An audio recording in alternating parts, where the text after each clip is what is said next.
Em nome do Pai que me criou, e do Filho que me resgatou, e do Espírito Santo que me santificou.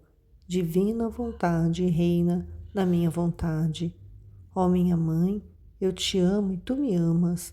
Dá-me um gole da vontade divina para a minha alma. Me abençoa, Mãe, para que todas as minhas ações sejam feitas diante de vossos olhos maternais. Amém. Fiat. Suprema Majestade, eu venho em sua divina vontade, em nome de todos, do primeiro ao último homem que existirá na terra, para dar a ti as homenagens que tens direito, as adorações, os louvores, o amor que cada criatura lhe deve, as ações de graça, e fazer todas as reparações por todos e por cada pecado. Venha o Senhor, na tua divina vontade. Dou-te a minha vontade humana por meio do Imaculado Coração de Maria, que possui todos os dons e os frutos da divina vontade. Vem, divina vontade, nessa ação que estou a fazer, em todas as ações que eu farei durante este dia. Amém. Fiat. O reino da divina vontade em meio às criaturas. Livro do céu, a chamada às criaturas, a ordem ao seu posto e a finalidade para a qual foram criadas por Deus. Volume 1. Em nome do Pai, do Filho e do Espírito Santo, por pura obediência, começo a escrever. Tu sabes, ó Senhor, o sacrifício que me custa fazer e que me submeteria a 1000 mortes antes de escrever uma só linha das coisas que passaram entre tu e eu.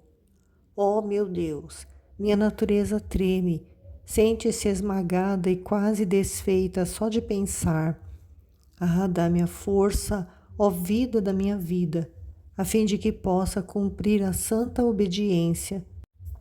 Tu, que deste a inspiração ao confessor, dá-me a graça de poder cumprir o que me é mandado. Ó Jesus, ó Esposo, ó minha fortaleza, a ti me dirijo, a ti venho, em teus braços me introduzo, me abandono, me repouso. Ah, me consola-me em minha aflição e não me deixes só e abandonada.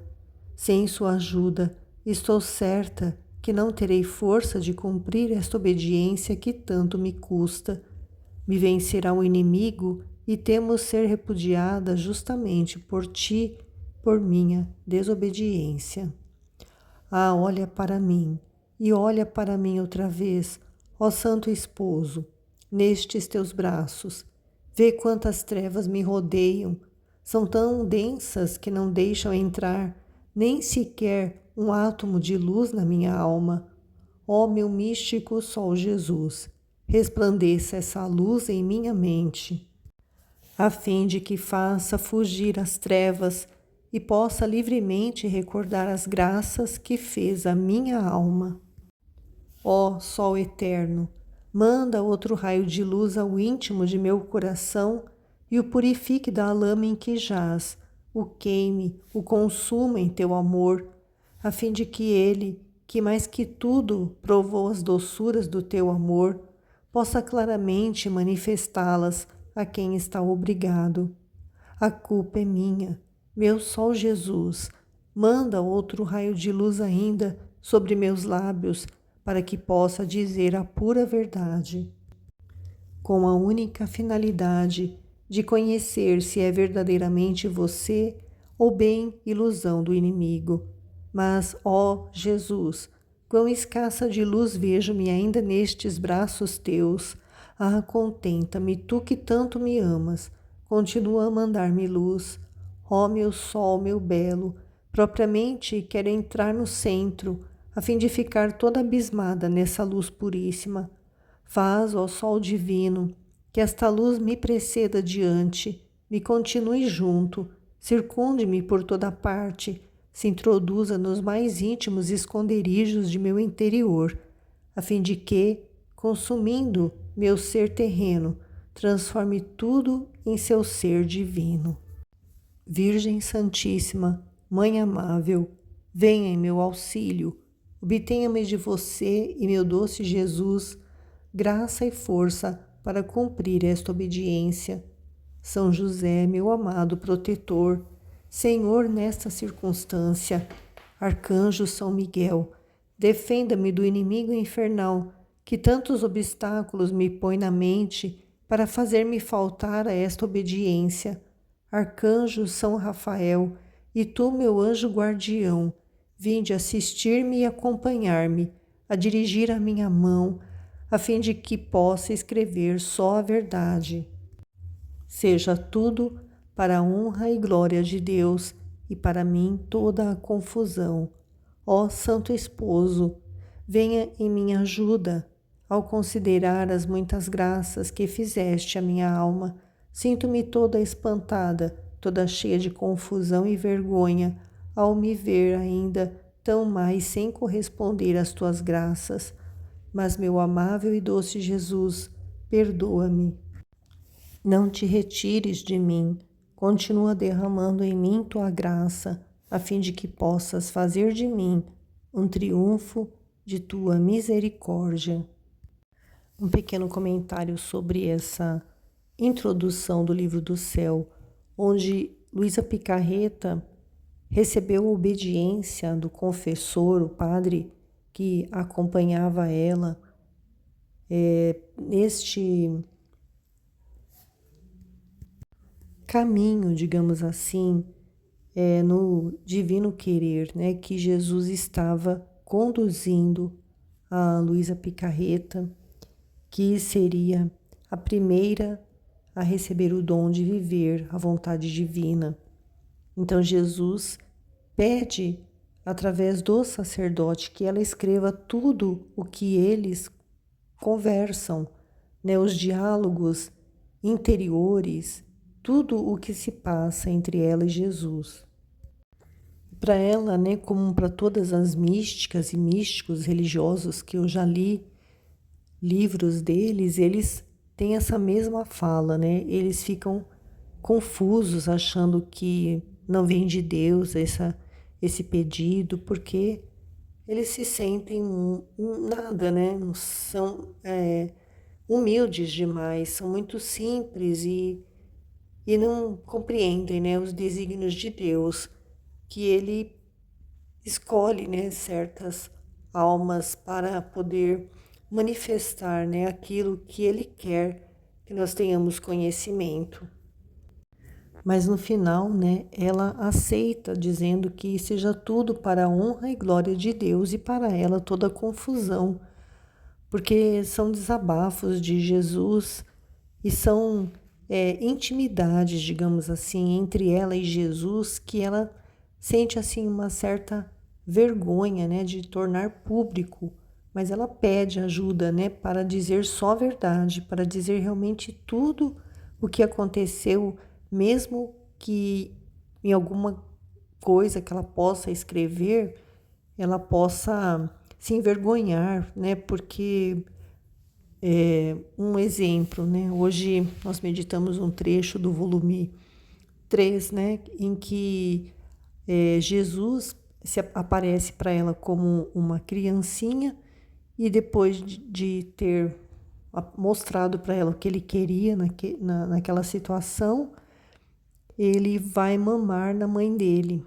E a Luísa, ela quis também mamar, né? Como que brincando. Ela recebeu umas gotinhas do leite, né, da Virgem Maria.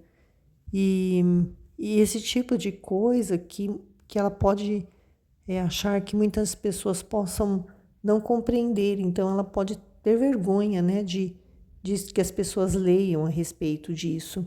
Mas tudo tem um valor espiritual, é tudo muito feito no sobrenatural, né? Não é nada assim real, né, o que se passa entre ela e Jesus.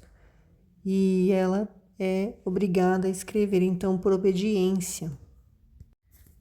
E ela, então, né, pede para Jesus não se retirar dela, né, e continuar derramando nela graça para ela escrever, né, o que tornaria 36 volumes a respeito de viver na vontade divina. E é isso que nós vamos estar agora nestes trechos, né? Conhecendo e desejando viver nessa santidade divina. Continuando, começa a sua narração aos 17 anos e só põe as primeiras 2 meditações. E agora começo a novena do Santo Natal. Aos 17 anos, preparei-me para a festa do Santo Natal, praticando diferentes atos de virtude e mortificação, honrando especialmente os 9 meses que Jesus esteve no seio materno, com 9 horas de meditação por dia, referente sempre ao mistério da encarnação. Primeiro, como por exemplo, em 1 hora me punha com o pensamento no paraíso e me imaginava a Santíssima Trindade, ao Pai que mandava o Filho à terra, ao Filho que prontamente obedecia ao querer do Pai e ao Espírito Santo que consentia nisso. Minha mente se confundia tanto ao contemplar um mistério tão grande, um amor tão recíproco, tal igual, tão forte entre eles e para com os homens, e na ingratidão destes, especialmente a minha, que nisto teria ficado não 1 hora, mas todo o dia. Mas uma voz interna me dizia: chega, vem e vê outros maiores excessos do meu amor.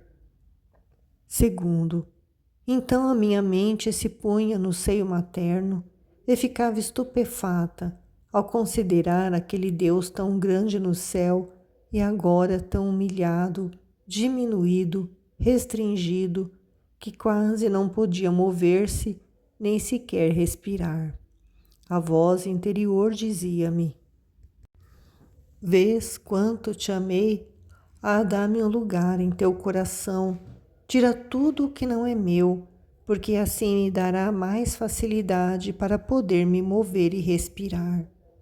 Meu coração se desfazia, lhe pedia perdão, prometia ser toda sua, me desabafava em pranto, sem embargo, digo para minha confusão, voltava a meus habituais defeitos.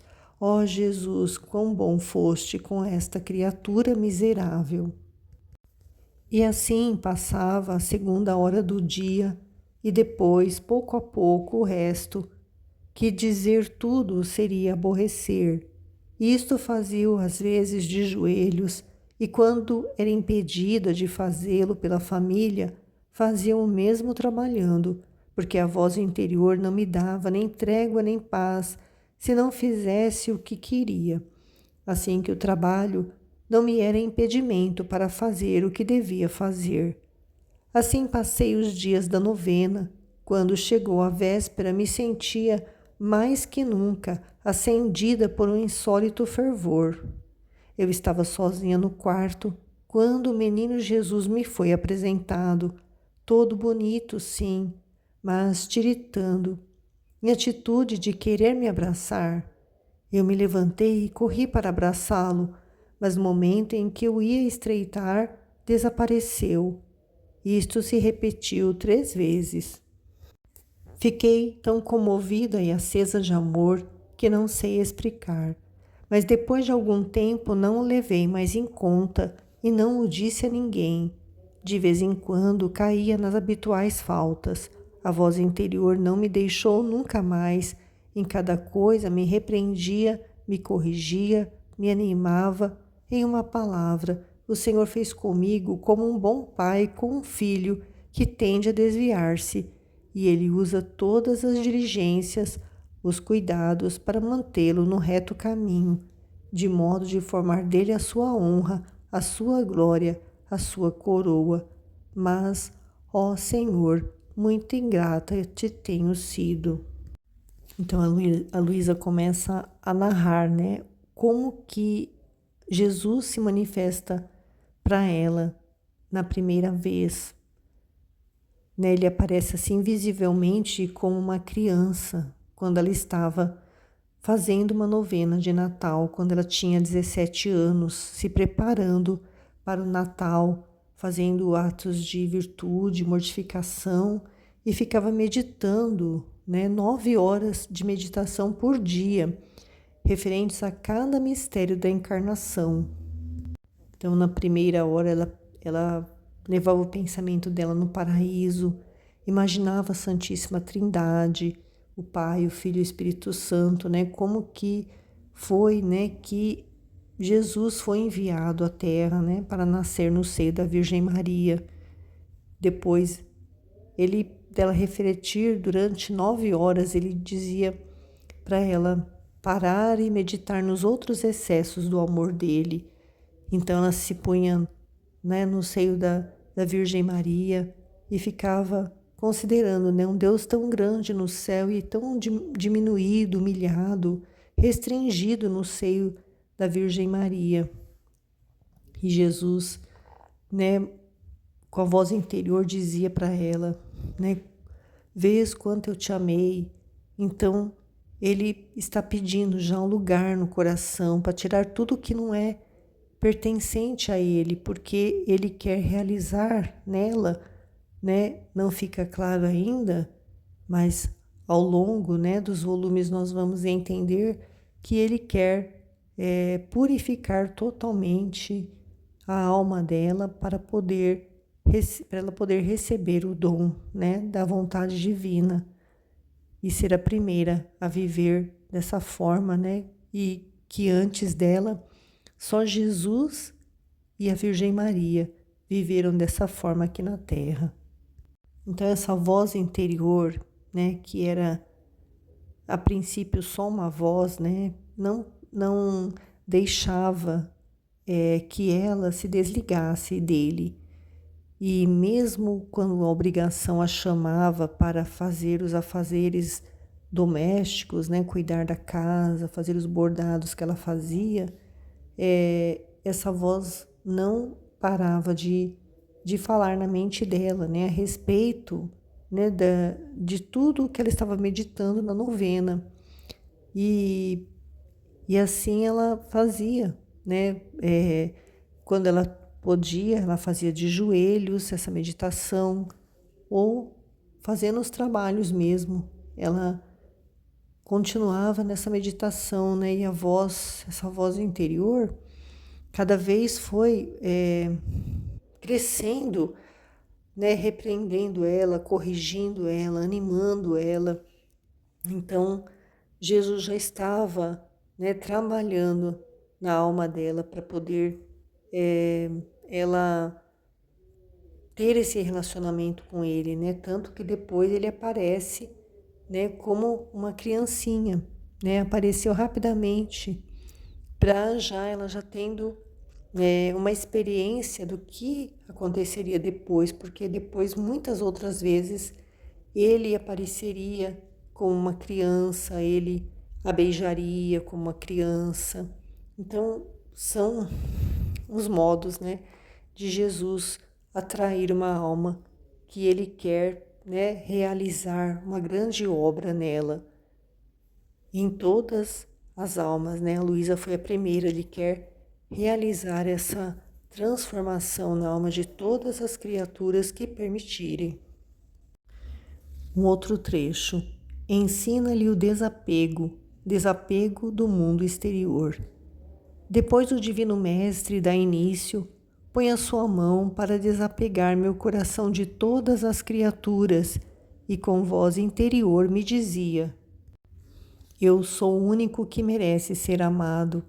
Olha, se você não tirar este pequeno mundo que o rodeia, isto é, pensamentos de criaturas, imaginações, eu não posso entrar livremente em seu coração. Este murmúrio em sua mente é impedimento para te deixar ouvir mais clara minha voz, para derramar as minhas graças e para te fazer apaixonar verdadeiramente por mim. Prometa ser toda minha e eu mesmo porei mãos à obra. Tu tens razão em que não podes nada. Não temas, eu farei tudo. Dá-me a tua vontade, e isso me basta. e isso acontecia mais frequentemente na comunhão. Então lhe prometia ser toda sua. Pedia perdão porque até aquele momento não havia sido. Lhe dizia que verdadeiramente o queria amar e lhe rogava que não me deixasse nunca mais só sem ele. E a voz continuava: Não, não, virei contigo para observar todas as tuas ações, movimentos e desejos. Todo o dia o sentia sobre mim, me repreendia de tudo, como por exemplo, se me entretia demasiado falando com a família de coisas indiferentes, não necessárias, a voz interna me dizia: estas conversas enchem-te a mente de coisas que não me pertencem a mim, circundam-te o coração de pó, de modo que te faz sentir débil minha graça, não mais viva. Ah, me imite quando estava na casa de Nazaré. Minha mente não se ocupava de outra coisa que da glória do Pai e da salvação das almas. Minha boca não dizia outra coisa que discursos santos. Com minhas palavras, buscava reparar as ofensas ao Pai, tratava de assar os corações e atraí-los ao meu amor, e primariamente à minha mãe e São José. Em uma palavra, tudo nomeava Deus, tudo era feito por Deus e tudo a Ele se referia. Por que você não poderia fazer o mesmo? Eu ficava muda, toda confusa, tratava por quanto mais podia de estar sozinha, confessava-lhe minha debilidade, pedia-lhe ajuda e graça para poder fazer o que ele queria, porque por mim só não sabia fazer outra coisa que mal. Se durante o dia minha mente se ocupava em pensar em pessoas as quais eu queria, em seguida me repreendia dizendo-me: isto é o bem que me queres? Quem te amou como eu? Olhe, se você não acabar com isso, eu te deixo. Às vezes eu me sentia dando tais e tantas reprovações amargas que não fazia outra coisa que chorar. Especialmente uma manhã, depois da comunhão, deu-me uma luz tão clara sobre o grande amor que ele me dava e sobre a volubilidade e inconstância das criaturas que o meu coração ficou tão convencido que daí em diante já não foi capaz de amar a nenhuma pessoa. Ensinou-me a amar as pessoas sem me separar dele, isto é, a olhar para as criaturas como imagem de Deus, de modo que se recebia o bem das criaturas, devia pensar que só Deus era o primeiro autor daquele bem e que se tinha servido da criatura para me dar. Então meu coração se unia mais a Deus. Se recebia mortificações, devia vê-las também como instrumentos nas mãos de Deus para minha santificação. Por isso meu coração não ficava ressentido com o meu próximo. Então, por este modo, acontecia que eu olhava as criaturas todas em Deus, por qualquer falta que visse nelas, jamais lhes perdia estima. Se zombavam de mim, me sentia obrigada com elas, pensando que me faziam fazer novas aquisições para a minha alma. Se me louvavam, recebia com desprezo esses louvores, dizendo: hoje isto, amanhã podem me odiar, pensando em sua inconstância. Em suma, meu coração adquiriu uma liberdade que eu mesma não sei explicar. Nesse trecho, Jesus já começa a transformação na alma dela, ensinando ela a desapegar do mundo exterior, a desapegar de tudo o que não pertence a ele, fazendo ela compreender que ele é o único que merece ser amado e que esse mundo que nos rodeia, que são os pensamentos das pessoas, imaginações nossas, murmúrios, na nossa mente, reclamando de situações, tudo isso é impedimento para deixar ouvirmos a voz de Deus, para que Ele possa derramar as graças e nos fazer apaixonar verdadeiramente por Ele.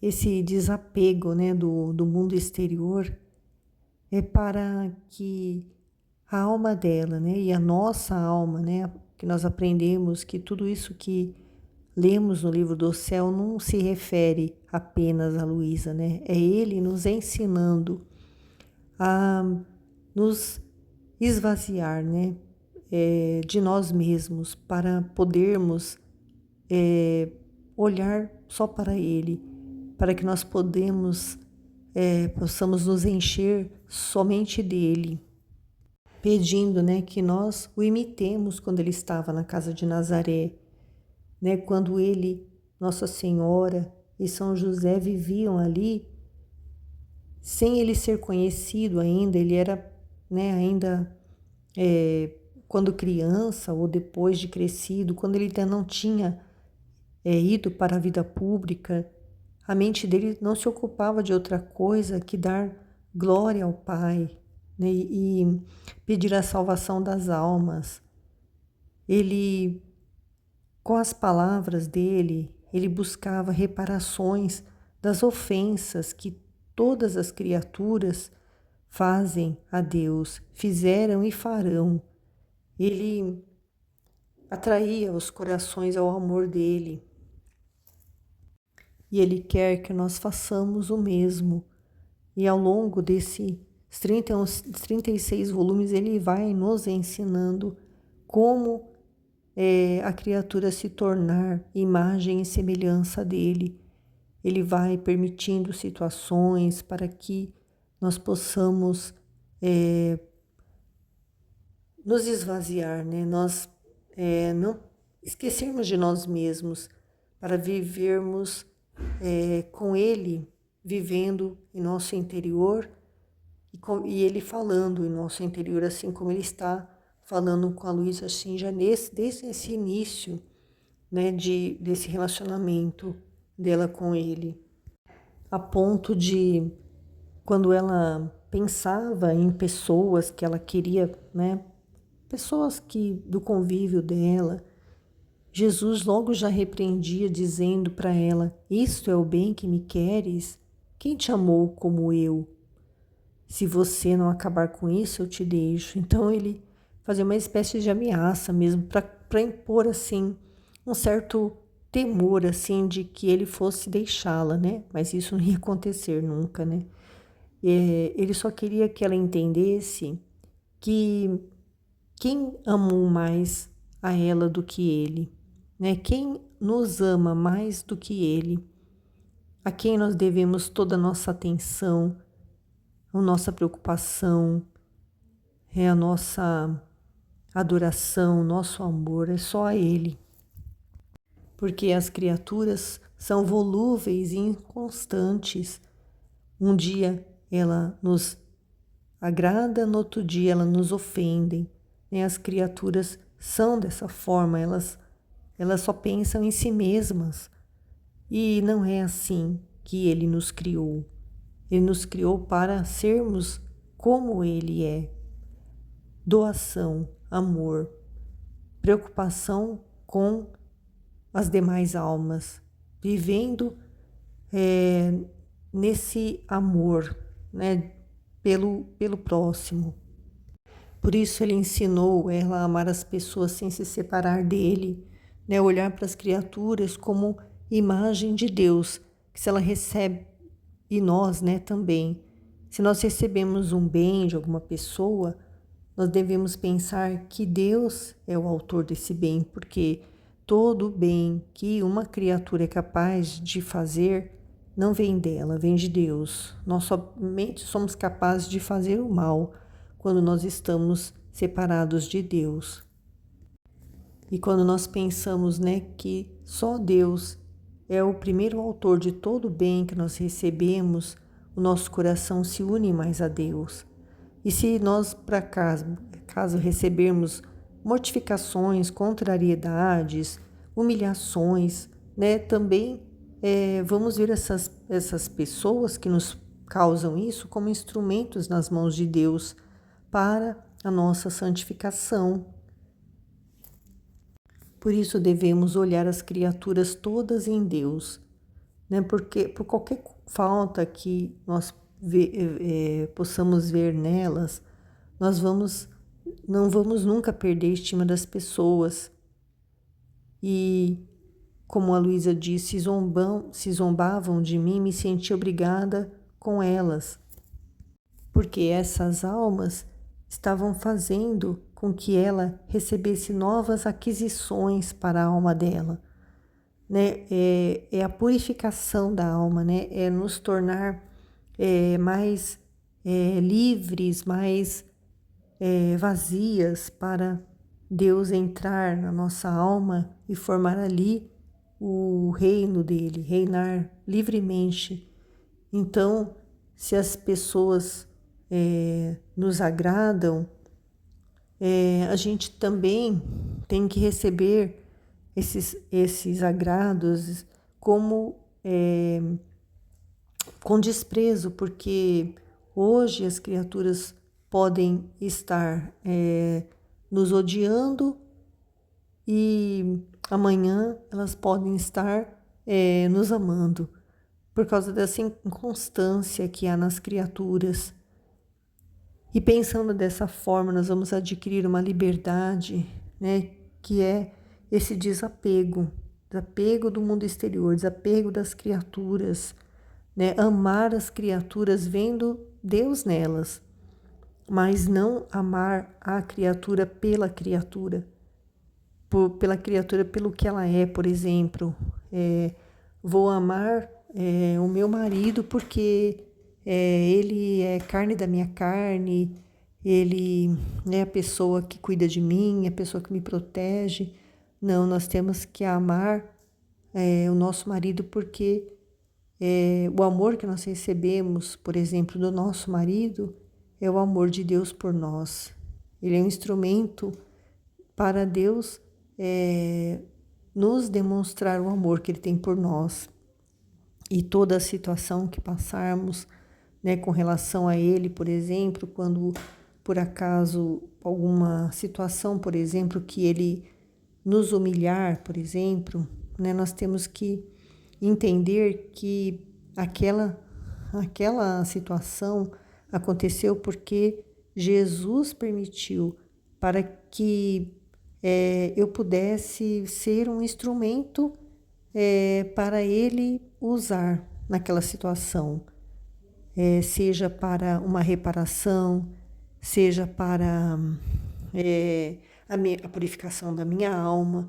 Então, à medida que nós formos crescendo no conhecimento, nós vamos compreendendo que o que nos acontece, nós temos que refletir em Deus para buscar compreender o que Ele quer nos ensinar, nos mostrar com relação aos acontecimentos que vêm de fora para nós, com relação às pessoas em relação a nós. Né? Sempre nós vamos esperar das pessoas a vontade de Deus na nossa vida, né? E não nós irmos em direção às pessoas, aí seria a nossa própria vontade. Então, com o passar do tempo, né, que nós vamos meditando, nós vamos compreendendo, esses conhecimentos vão passar a se tornar reais na nossa vida. E nós vamos aprender a viver na vontade divina. Continua com purificação interior.